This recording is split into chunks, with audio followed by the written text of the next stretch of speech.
नमस्कार, स्वागत है आपका 22 जिले 22 खबर में। आपके साथ मैं हूं सोनल दहिया। खबरों की शुरुआत करेंगे।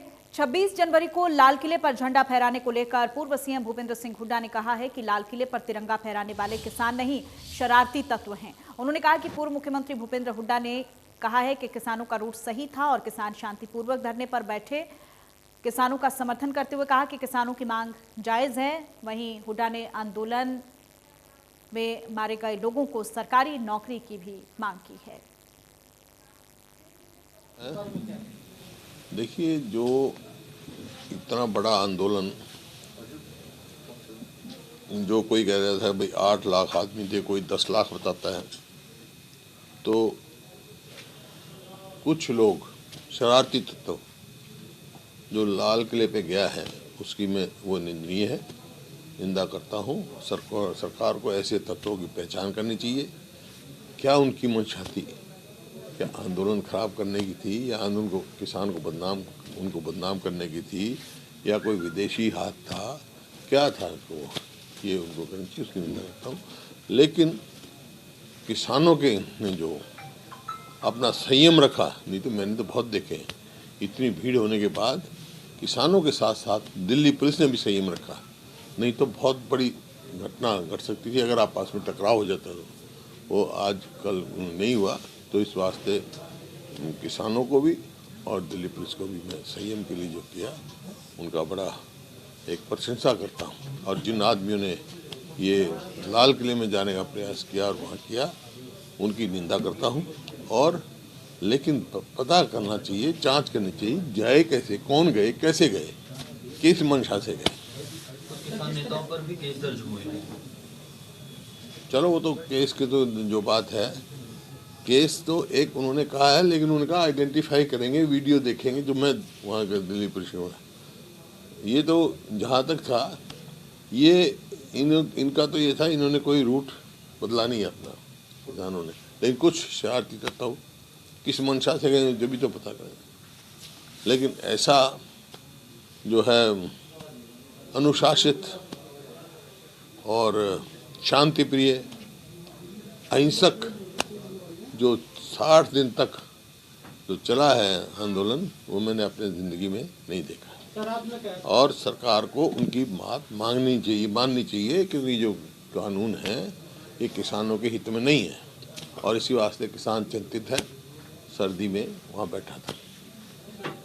किस तरह आपने कहा था कि जो अगर शांतिप्रिय आंदोलन चलता रहेगा तो मैं समर्थन करूंगा, क्या आप भी नहीं, उनकी मांग का समर्थन करता हूँ। आंदोलन की बात नहीं है मैंने, लेकिन जो किसान जो मांग लेके बैठे हैं उनकी मांगों का मेरे को समर्थन है, क्योंकि ये कानून किसान। और वहीं आंदोलन के 64वें दिन भी टीकरी बॉर्डर पर किसान डटे हुए हैं। किसानों ने कृषि कानूनों को रद्द करने को लेकर एक बार फिर से अर्धनग्न होकर प्रदर्शन किया है। इस दौरान किसानों ने गणतंत्र दिवस पर दिल्ली में हुई हिंसा के लिए खुद को नहीं बल्कि सरकार को जिम्मेदार ठहराया। किसानों का कहना था कि एक सुनियोजित साजिश के तहत हिंसा करने वालों को खुद ही लाल किले पर भेजा गया। सरकार को आरोप लगाने से पहले बताना चाहिए कि गणतंत्र दिवस पर आखिर क्यों लाल किले की सुरक्षा नहीं की गई, जबकि सभी को पता है कि किसानों ने दिल्ली में अपने ट्रैक्टर परेड शांतिपूर्ण ढंग से निकाली थी। आप सब देख ही रहे थे कि 2 महीने से हम बिल्कुल शांतिपूर्ण तरीके से दिल्ली के बॉर्डर में बैठे हैं, और जो युवा साथी अर्धनग्न होकर प्रदर्शन पहले भी करते आए हैं कि हम शांतिपूर्ण तरीके से आंदोलन को आगे बढ़ा रहे हैं। और जब तक हमारी मांगें नहीं मानी जाएंगी, जब तक काले कानून रद्द नहीं होंगे, जब तक MSP के ऊपर ठोस कानून नहीं बनेगा, किसान यहीं डटा रहेगा और शांतिपूर्ण तरीके से ये आंदोलन ऐसे ही जारी रहेगा। अंतिम सांस तक हमारी लड़ाई जारी रहेगी, जब तक काले कानून। और वहीं गणतंत्र दिवस पर किसान आंदोलन की आड़ में दिल्ली में हुई हिंसा के चलते सिरसा पुलिस ने भी अलर्ट जारी किया है। सिरसा पुलिस कप्तान ने उपायुक्त को पत्र भेजकर जिले में धारा 144 लगाने की सलाह दी है। भावदीन टोल प्लाजा पर एकाएक पुलिस कर्मचारियों की तैनाती करने से किसानों में भी गुस्सा है। किसानों का मानना है कि टोल प्लाजा को खाली करवाने के लिए पुलिसकर्मी तैनात किए गए हैं। किसान युवा नेता ने कहा है कि किसी भी कीमत पर टोल प्लाजा से नहीं हटेंगे जब तक उनकी मांगे पूरी नहीं होती।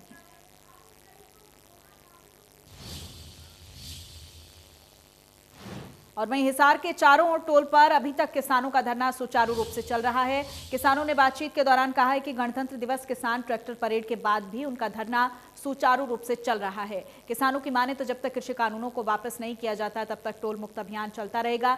सोशल मीडिया पर चल रही खबरों का खंडन करते हुए उन्होंने कहा कि टोल मुक्त अभियान चल रहा है और चलता रहेगा। उन्होंने गणतंत्र दिवस के मौके पर हुई घटना की निंदा करते हुए कहा है कि घटना निंदनीय है और इसमें बीजेपी सरकार की साजिश है जो किसानों के आंदोलन को बदनाम करना चाहते हैं।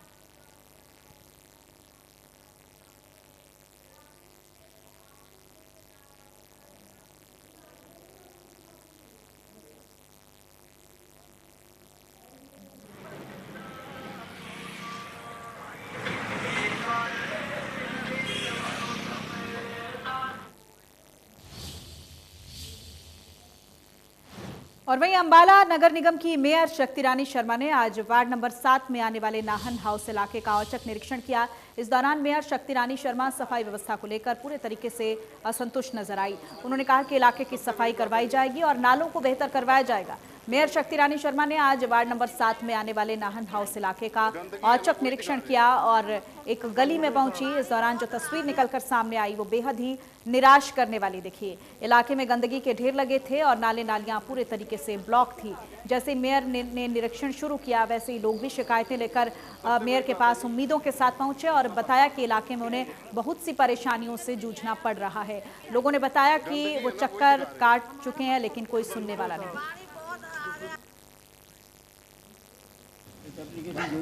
जी बहुत सारी कंप्लेंट्स आ रही थी इस एरिया से और लगातार पिछले कई दिनों से कंप्लेंट्स आ रही थी।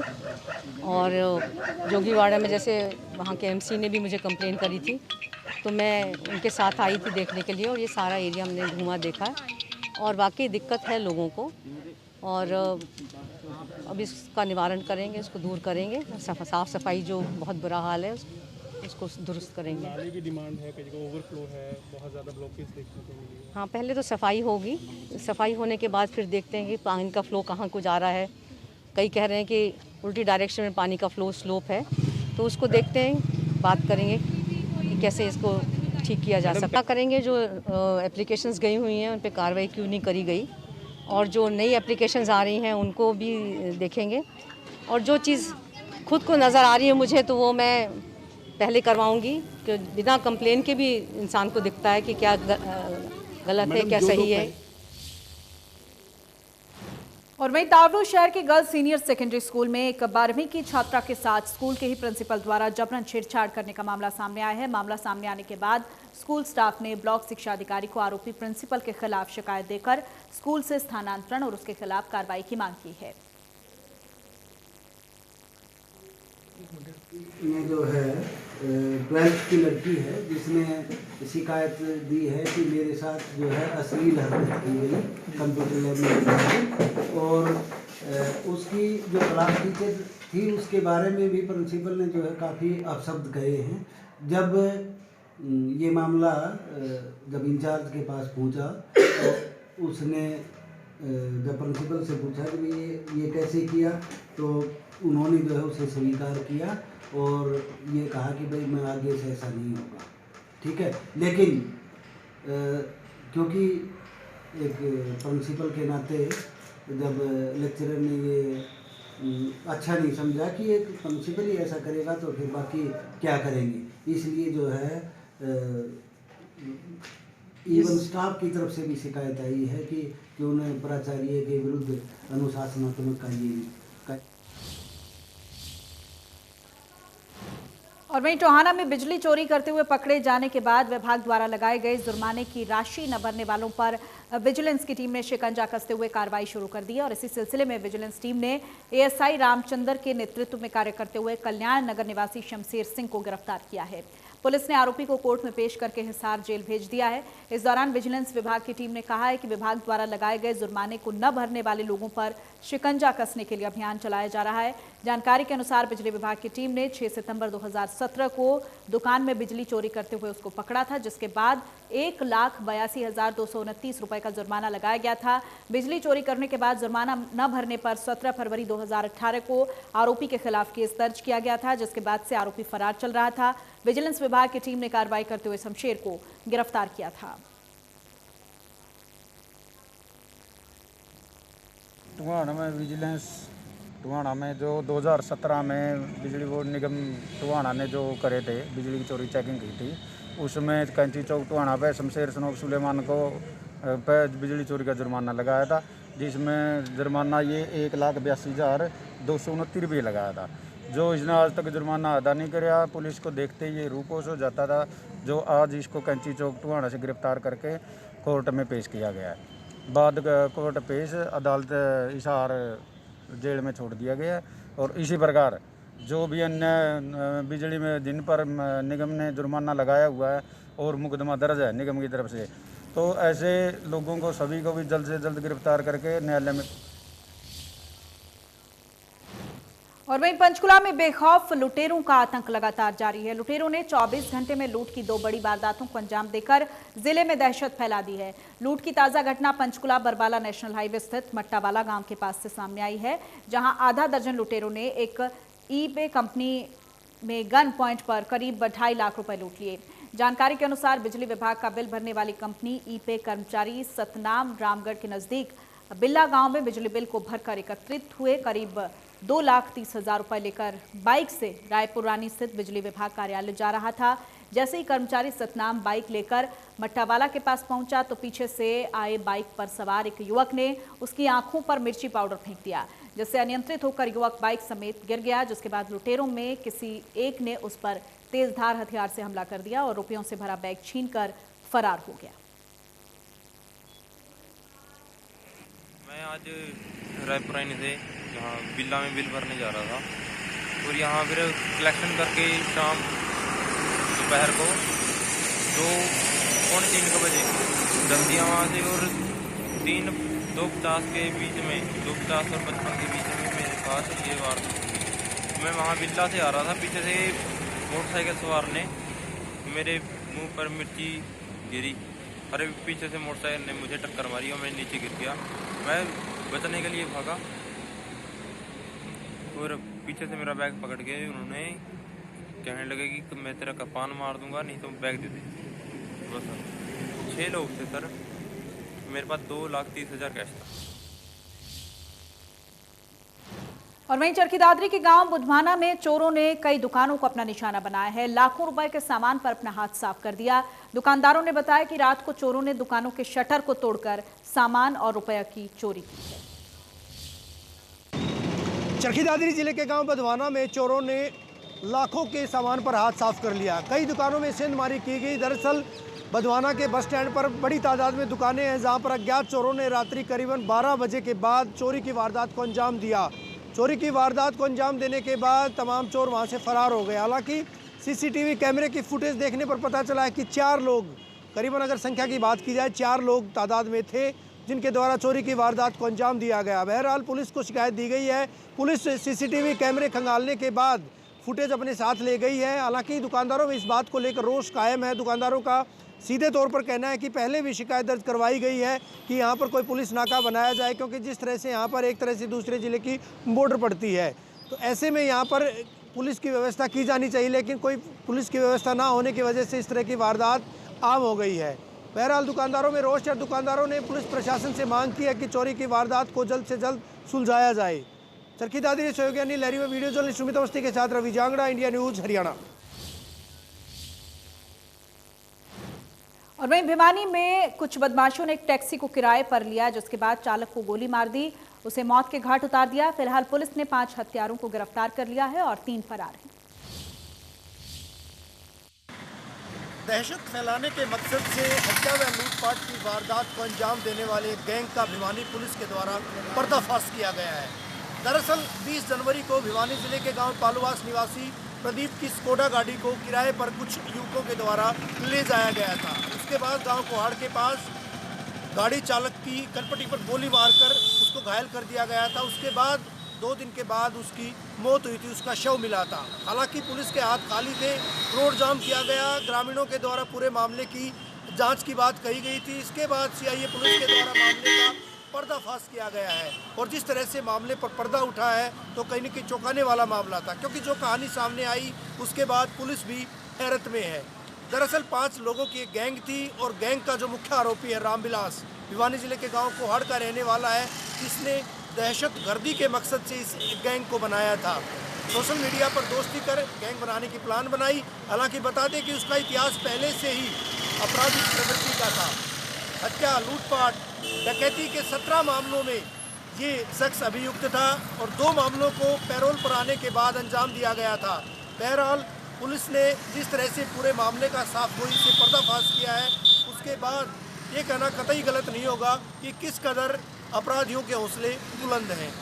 वीडियो जर्नलिस्ट सुमित अवस्थी के साथ रवि जांगड़ा, इंडिया न्यूज़, हरियाणा।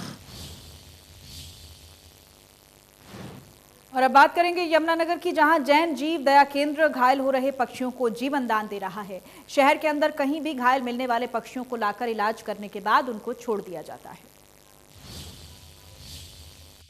जिसका कोई नहीं उसका खुदा यारो, ये कहावत सिद्ध कर रही है जैन जीव दया केंद्र।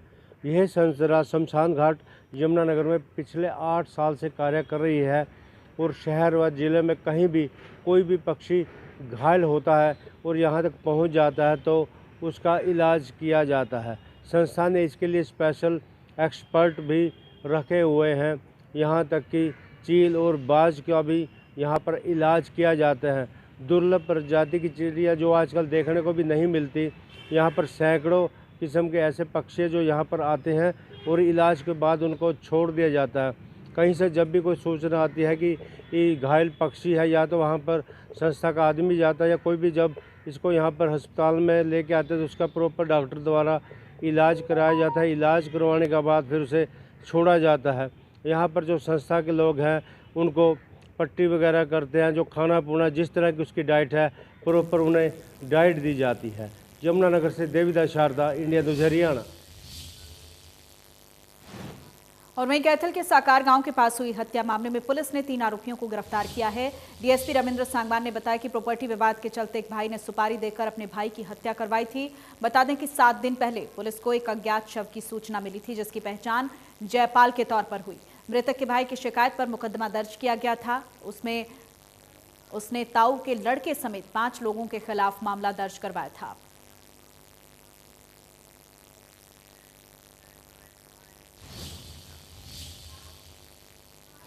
और वहीं नरवाना के गांव ढाबी टेकसिंग में दिल दहला देने वाली घटना सामने आई है, जहां घर के आंगन में मां और बेटे का शव जमीन में दबा हुआ मिला है। पुलिस ने जेसीबी के द्वारा शवों को बाहर निकाला है। अब उनका नरवाना के नागरिक अस्पताल में पोस्टमार्टम करवाया जाएगा। डीएसपी ताकिर हुसैन ने बताया कि आज सुबह गढ़ी थाना के अंतर्गत ढाबी टेकसिंग गांव की एक महिला इंद्रजीत कौर ने बताया कि वो पटियाला में रहती है। पिछले कुछ दिनों से उनके साथ और उनके जेठ जो कि अनमैरिड हैं उनसे संपर्क नहीं हो पा रहा है। उनकी शिकायत पर पुलिस ने गुमशुदगी का मामला दर्ज कर गांव में जाकर छानबीन शुरू की तो दोनों के शव बरामद हुए।